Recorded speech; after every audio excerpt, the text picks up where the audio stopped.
NOTA, none of the above. आपने election के आसपास इस टॉपिक पर चर्चा जरूर सुना होगा। नोटा एक वोटर को पावर देता है कि वो अपने वोट को वोटिंग लिस्ट में मौजूद सभी कैंडिडेट्स और पार्टीज़ के against as a rejection vote registered कर सकता है। पर इंडिया में नोटा को लेकर कुछ अलग ही रूल रेगुलेशन है, या कहा जाए कुछ रूल रेगुलेशन ही नहीं है। चलिए पहले ये जान लेते हैं कि नोटा है क्या और इसकी हिस्ट्री क्या है। नोटा एक वोटर को पावर देता है कि इलेक्शन में कंटेस्टिंग किसी भी कैंडिडेट और पार्टी के against as a rejection vote registered कर सकता है। भारत में नोटा को 2009 में इलेक्शन कमीशन ने इंट्रोड्यूस किया था कि नोटा एक वोटर को किसी भी अनडिजर्विंग कैंडिडेट को रिजेक्ट करने की आज़ादी देगा।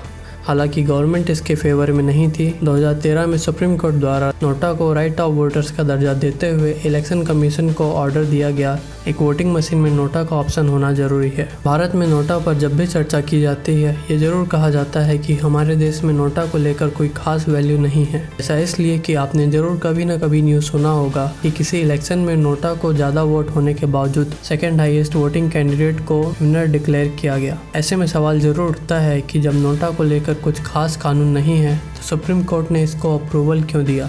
अकॉर्डिंग टू जजेस ऑफ सुप्रीम कोर्ट, वोटर को नोटा का ऑप्शन देना एक सिस्टमैटिक चेंज को प्रमोट कर सकता है। पॉलिटिकल पार्टीज क्लीन कैंडिडेट को प्रोजेक्ट करने के लिए मजबूर होंगी।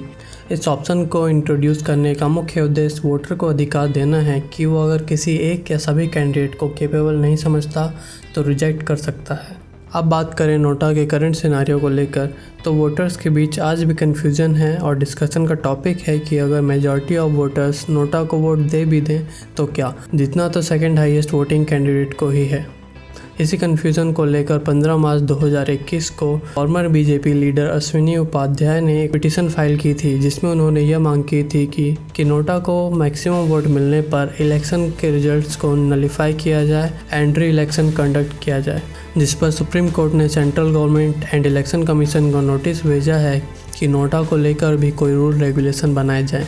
पिटिशनर अश्विनी उपाध्याय का यह भी कहना है कि वोटिंग मशीन में केवल नोटा का बटन होना ही राइट टू रिजेक्ट को जस्टिफाई नहीं करता। अब बात करते हैं सॉल्यूशन की। जैसा कि अश्विनी उपाध्याय ने पिटीशन में मांग की है कि अगर किसी भी इलेक्शन में नोटा को मैक्सिमम वोट मिलता है तो उस पर्टिकुलर सीट के लिए इलेक्शन रिकंडक्ट किया जाना चाहिए। साथ ही पार्टिसिपेटिंग कैंडिडेट को न्यू इलेक्शन में अलाउड नहीं किया जाना चाहिए। हालांकि री इलेक्शन के सुझाव पर कई एक्सपर्ट्स ने अपोज किया है कि re election right to reject के टॉपिक को काफ़ी स्ट्रेच कर देगा। 2018 में महाराष्ट्र एंड हरियाणा ने इसी सॉल्यूशन के साथ इलेक्शन कंडक्ट करवाया था, जिसमें नोटा को ज़्यादा वोट मिलने पर री इलेक्शन का ऑप्शन भी था।